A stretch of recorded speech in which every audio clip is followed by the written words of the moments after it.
دجال کے بارے میں جو احادیث سے صحیحہ سے ہمیں معلومات پتہ چلتی ہیں، ایک تو یہ لفظ دجال جو ہے یہ دجل سے ہے۔ دجل کسے کہتے ہیں؟ فریب، دھوکہ کہتے ہیں نا، دجل کر رہا ہے، دجل۔ حدیث میں آتا ہے قرب قیامت میں دجال ظاہر ہوگا، اسے اللہ نے طاقتیں دی ہوں گی، بہت ساری قوتیں دی ہوں گی، زندہ کو مار دے گا اور مردے کو زندہ کر دے گا، اور وہ یہودیوں کی مدد کے لیے آئے گا۔ کس کی مدد کے لیے؟ اسرائیل کی۔ عجیب بات ہے کہ آج یہودی بھی دجال کا ہم سے زیادہ انتظار کر رہے ہیں۔ وہ اسے یہودیوں کے لیے نجات دہندہ سمجھتے ہیں، کیونکہ ان کی کتابوں میں پیش گوئیاں ہیں۔ اس سے محمد صلی اللہ علیہ وسلم کی صداقت کا بھی پتہ چلتا ہے کہ آپ صلی اللہ علیہ وسلم کی پیش گوئیاں ایسی پیش گوئیاں بھی ہیں جن کو غیر مسلم بھی تسلیم کرتے ہیں۔ اللہ نے پیغمبروں کو، پچھلے پیغمبروں کو اس کا وقت نہیں بتایا تھا کہ وہ کب ظاہر ہوگا، اس لیے حدیث میں آتا ہر پیغمبر نے اپنی امت کو اس سے ڈرایا ہے، اس کے فتنے سے بچنے کا حکم دیا ہے۔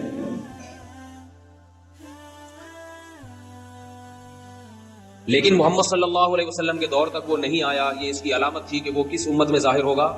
محمد صلی اللہ علیہ وسلم کی امت میں۔ اس کا فتنہ ہوگا کیا؟ وہ ایسے طاقت اور قوت کے کرشمے دکھا کر اپنے خدا ہونے کا دعویٰ کرے گا۔ سمجھ رہے بات کو کہ نہیں سمجھ رہے؟ جو ظاہر پرست لوگ ہیں، اور ہوگا کانا۔ حدیث میں آتا ہے کہ خدا کانا نہیں ہو سکتا، اللہ تو ہر عیب سے پاک ہے۔ یہ عجیب بات آپ کو بتاؤں کہ جو گمراہ لوگ ہوتے ہیں وہ کسی کی ایک صفت کو دیکھتے ہیں، اس کے ہزاروں عیوب کو نہیں دیکھتے۔ تو دجال کے طاقت اور قوت کو لوگ دیکھیں گے، لیکن اس کے عاجزی کو، اس کے کاڑے ہونے کو نہیں دیکھیں گے لوگ۔ اتنا بڑا عیب ہے تجھ میں۔ آپ نے فرمایا کہ تمہارا رب کاڑا نہیں ہو سکتا، اور اس کی پیشانی پر واضح لفظوں میں کافر لکھا ہوا ہوگا، کافر۔ یہ بھی علامت ہوگی کہ جھوٹا ہے، کذاب ہے۔ لیکن ظاہر پرست لوگ اس کی طاقت کو دیکھ کر اس پر ایمان لائیں گے۔ حدیث میں آتا ہے اس کے ایک طرف آگ ہوگی اور ایک طرف باغ ہوگا، جو اس پر ایمان لائے گا اس کو باغ میں داخل کرے گا، اور جو ایمان نہیں لائے گا اس کو آگ میں پھینک دے گا۔ آپ صلی اللہ علیہ وسلم نے فرمایا جو آگ ہے حقیقت میں وہ جنت کا باغ ہے، اور جو باغ ہے حقیقت میں وہ آگ ہے۔ آپ صلی اللہ علیہ وسلم نے فرمایا جمعہ کے دن سورہ کہف پڑھنے والا دجال کے فتنے سے محفوظ رہے گا۔ دجال آئے گا کیوں؟ یہودیوں کی مدد کے لیے۔ کس دور میں آئے گا؟ جس دور میں حضرت مہدی ظاہر ہوں گے۔ سمجھ رہے نہیں سمجھ رہے بات؟ اور دجال کو قتل کون کرے گا؟ مسلمانوں میں طاقت نہیں ہوگی دجال کو قتل کرنے کی، اس کی طاقت اور قوت کی بنا پر۔ آپ صلی اللہ علیہ وسلم نے فرمایا، روایات میں آتا ہے عصر کی نماز کا وقت ہوگا، حضرت مہدی شام میں، جہاں آج بڑی لڑائیاں ہو رہی ہیں، اللہ تعالیٰ مسلمانوں کی مدد فرمائے، شام کی مسجد میں دمشق میں حضرت عیسیٰ، حضرت امام مہدی وہ امامت کے لیے عصر کی نماز میں کھڑے ہوں گے مصلی پر۔ اچانک جب اقامت سے فارغ ہوں گے دیکھیں گے کہ آسمان سے حضرت عیسیٰ ابن مریم علیہ الصلوۃ والسلام فرشتوں کے کندھوں پر ہاتھ رکھ کے نیچے کی طرف نازل ہو رہے ہیں۔ یہ بات یاد رکھیے، یہ بات قرآن سے بھی ثابت ہے، صحیح احادیث سے بھی، کہ حضرت عیسیٰ علیہ السلام پر موت واقع، بولو بھائی، نہیں ہوئی ہے، کیونکہ اس بات کو قرآن نے بہت واضح انداز میں بیان کیا، احادیث میں یہ بات بہت کثرت سے وارد ہوئی ہے۔ لہذا جو شخص حضرت عیسیٰ کی موت کا قائل ہے وہ اسلام سے خارج ہے۔ یہ میں اس لیے کہہ رہا ہوں کہ قادیانی حضرت عیسیٰ علیہ السلام کی حیات کے قائل نہیں ہے، موت کے قائل ہیں۔ کیوں قائل ہے، اس میں ان کی کیا سیاسی فائدے ہیں، یہ ایک الگ ٹاپک ہے، لیکن ہم اہل اسلام کا یہ بالاتفاق عقیدہ ہے کہ اللہ نے حضرت عیسیٰ ابن مریم کو زندہ، موت دیے بغیر زندہ آسمانوں پہ اٹھایا، اور حضرت عیسیٰ ابن مریم علیہ الصلوۃ والسلام قرب قیامت میں حضرت مہدی کے دور میں نازل ہوں گے۔ تو یاد رکھو یہ قادیانیوں کا نظریہ ہے کہ حضرت عیسیٰ پر موت واقع ہو گئی ہے، اہل اسلام کا عقیدہ ہے۔ قرآن میں بھی اللہ نے فرمایا بر رفعہ اللہ الیہ، فرمایا وما قتلوہ وما صلبوہ، عیسیٰ کو نہ قتل کیا یہودیوں نے، نہ صلیب پر لٹکایا، جس کو صلیب پہ لٹکایا تھا وہ حضرت عیسیٰ کی شکل کا کوئی آدمی تھا. اللہ نے معاملہ ان پہ مشتبہ کر دیا اور حضرت عیسیٰ کو اللہ قرب قیامت میں نازل کریں گے. تمام اہل کتاب وَإِن مِّنْ أَهْلِ الْكِتَابِ إِلَّا لَيُؤْمِنَنَّ بِهِ قَبْلَ مَوْتِهِ، حضرت عیسیٰ کی موت سے پہلے اس وقت جتنی عیسائی ہوں گے وہ تمام کے تمام حضرت عیسیٰ کے ہاتھ پر اسلام قبول کریں گے. اور رسول اللہ صلی اللہ علیہ وسلم نے فرمایا جب حضرت عیسیٰ علیہ السلام نازل ہوں گے قرب قیامت میں تو حضرت مہدی ان کے اکرام میں مصلی ان کے لیے خالی کر دیں گے.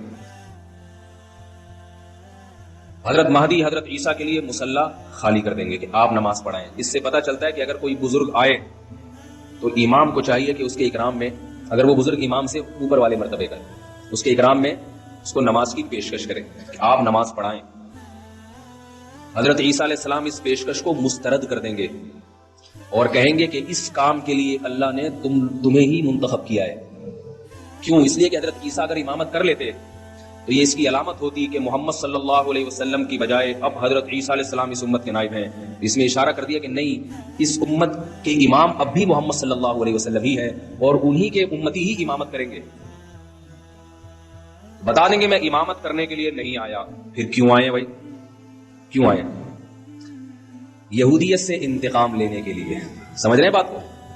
اور اس امت کو اللہ نے جو کام دیا ہے لیظہرہ علی الدین کلہ، کہ یہ دین تمام ادیان پہ غالب آ جائے، اسلام کی حکومت پوری دنیا پہ قائم ہو جائے، اس دین کی تکمیل میں چونکہ سب سے بڑی رکاوٹ یہودی ہے، لہذا اس یہودی کے خلاف علم جہاد بلند کرنے کے لیے یہ پیش گوئیاں محمد صلی اللہ علیہ وسلم 1400 سال پہلے کر رہے ہیں.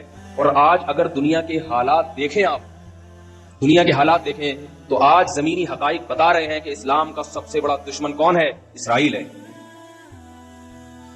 جو امریکہ کو استعمال کر رہا ہے اپنے مفاد میں، برطانیہ اور امریکہ کو، اور امریکہ اسرائیل کے مفاد میں استعمال ہو کے اپنے آپ کو بھی برباد کرتے چلے جا رہے ہیں. یہ نہیں دیکھ رہے کہ ہمیں اس سے کیا نقصان ہو رہا ہے. حضرت عیسیٰ علیہ السلام نازل ہونے کے بعد محمد صلی اللہ علیہ وسلم نے ارشاد فرمایا عصابتان من امتی احرزهم اللہ من النار، عصابت تغزو الہند وعصابت تغزو مع عیسی ابن مریم. میں سوچتا ہوں کیسے مبارک لوگ ہوں گے جن کو نبی کی زیارت نصیب ہوگی، حضرت عیسیٰ ابن مریم علیہ السلام. کاش اللہ ہمیں بھی ان لوگوں میں شامل کر لے اور ایسے کاموں کی توفیق عطا فرمائے جس سے ان لوگوں میں شمولیت ہمارے لیے آسان ہو جائے. فرمائے میری امت کے 2 گروہ ایسے ہیں جن پر اللہ نے جہنم کو حرام کر دیا ہے. ایک وہ گروہ جو ہندوستان پر حملہ کرے گا جیسے محمد بن قاسم نے کیا، اور دوسرا وہ گروہ جو عیسیٰ ابن مریم کے ساتھ مل کر قتال کرے گا. جہاد کے مخالف لوگوں کو اپنے نظریے پر غور کرنا چاہیے. ایسا نہ ہو جہاد کی مخالفت آپ کو اندھا کر دے اور آپ اسلامی تعلیمات سے پیچھے ہٹ جائیں. اللہ نے جو کچھ جہاد سے محبت کرنے والوں کے لیے، جو کچھ اللہ نے اس دنیا میں اور آخرت میں رکھا ہے، وہ مخالفت کرنے والوں کے لیے نہیں رکھا. حضرت عیسیٰ علیہ السلام نازل ہو کر جہاد کریں گے اور حدیث میں آتا ہے کہ دجال کو قتل کریں گے. یہی وہ دور ہوگا جس میں یاجوج ماجوج ایک مخلوق ہے جس کا قرآن مجید میں تذکرہ ہے. بہت بڑی مخلوق ہے، بہت کثرت سے ہے. کسی وادی میں ان کو بند کیا تھا حضرت ذوالقرنین نے سیسا پلائی ہوئی دیواریں کھڑی کر کے یاجوج اور ماجوج کو وادیوں میں بند کر دیا. وہ وادیاں کہاں ہیں اس کا ہمیں نہیں، کوئی کہتے چین میں، کوئی کہتے دیواریں چین کے پیچھے، کوئی کہتے کہاں ہیں، ہمیں نہیں پتا کہاں ہیں. یہ سوال ہی فضول ہے کہاں ہیں. اللہ نے جہاں کرنا تھا وہاں کر دیا. حدیث میں آتا ہے جب یاجوج ماجوج اتنی کثرت سے اہل اسلام کو، انسانوں کو قتل کریں گے، حضرت عیسیٰ علیہ السلام بھی ان کے قتل کرنے سے عاجز آ جائیں گے. اللہ سے دعا مانگیں گے، اللہ سے دعا مانگیں تو اللہ ان کی دعا کو قبول کرے گا اور یاجوج ماجوج کو ہلاک کرے گا. اتنے کثرت سے ہلاک ہوں گے کہ زمین انسانی لاشوں کے تعفن سے بدبودار ہو جائے گی. اللہ آسمان سے بارشیں برسائیں گے اور ان کی لاشوں کو بہا کے سمندروں میں، دریاؤں میں پھینک دیں گے، جس سے زمین پاک صاف ہو جائے گی اور پھر اسلام کی مخالفت کرنے والا اس روئے زمین پر کوئی بھی نہیں بچے گا.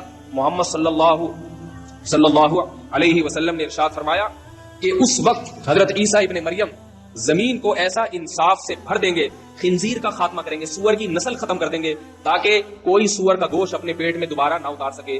جو مسلمان یورپ میں رہتے ہیں اور وہ کہتے ہیں ہم سے خوراک، ہمیں یہاں ملتا ہی سور کا گوشت ہے اور سور کے گوشت کے کوفتے بنا بنا کے کھا رہے ہیں، ان کو میں یہ اللہ کا واسطہ دے کے کہتا ہوں کہ دیکھو سور کتنی گندی اور اتنی ناپاک چیز ہے کہ اللہ نے اس کی نسل کے خاتمے کے لیے ایک پیغمبر کا انتخاب کیا کہ اس کی نسل ختم کر دیں وہ.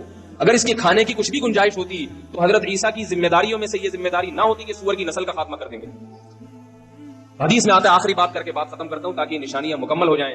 رسول اللہ صلی اللہ علیہ وسلم نے فرمایا زمین کو عدل سے بھر دیں گے, انصاف سے, اور جب زمین پر اللہ کی عبادت کثرت سے ہوگی, زمین زنا سے, بدکاری سے, چوری سے, رشوت سے پوری روئے زمین پاک ہو جائے گی تو اس کی برکتیں اللہ آسمان سے اللہ کی طرف سے برکتیں کھلیں گی. جس زمین پر گناہ ہوتے ہیں اس زمین میں رزق کی برکت کو ختم کر لیا جاتا ہے. آج پھلوں میں ذائقے ختم ہوتے چلے جا رہے ہیں, آج گندم میں ذائقہ ختم ہو گیا ہے. روٹی آپ پہلے دیکھیں بچپن میں ایسی خوشبودار روٹی, اب روٹی کا مزہ ہی نہیں ہے. آمدنوں میں برکت ختم, لاکھ 1.5 لاکھ روپے کما رہے ہیں, مہینے کے آخر میں پھر بھی روتے پھر رہے ہوتے, پیسے نہیں ہے, پیسے نہیں. تو محمد صلی اللہ علیہ وسلم نے فرمایا جب زمین میں تقویٰ ہوگا اور اللہ کی عبادت ہوگی تو اللہ اپنی برکتیں کھول دیں گے. آسمان سے ایسا برکت والا پانی برسے گا, ایسی بارشیں ہوں گی زمین میں کہ آپ نے 2 مثالیں دی, ایک انگور کی اور ایک انار کی.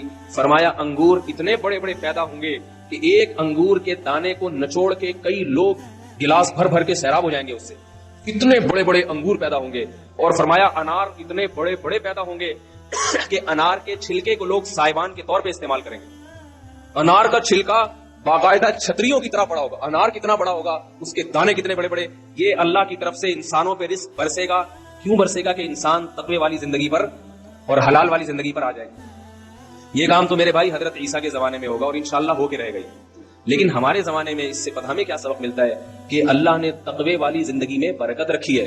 حلال تھوڑا ہو اس میں برکت زیادہ ہے, حرام زیادہ ہو اس میں برکت ختم کر دی جاتی ہے. حرام خور آدمی کروڑوں روپے کما کے بھی اس کی پیٹ بھرتا نہیں ہے. اپنے ملکوں کے حکمرانوں کو دیکھ لو, کروڑوں کھربوں روپے کھا گئے مگر پھر بھی ان کا دل نہیں بھرتا. پیٹ اتنے سے ہیں مگر جو ہوس ہے وہ سمندروں جیسی بڑی ہوئی ہے, خلاؤں جیسی بڑی ہوئی ہوس ہے, وہ کبھی ختم نہیں ہوتی. حلال آدمی کی خواہش اللہ تھوڑے سے میں پوری کر دیتے ہیں.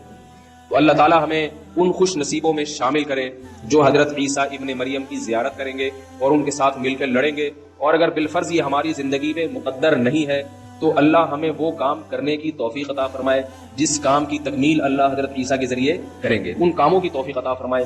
تقوی اور طہارت والی زندگی کی اللہ ہمیں توفیق عطا فرمائے تاکہ ہمارے رزق میں بھی برکت ہو. سبحانک اللہم و بحمدک نشہد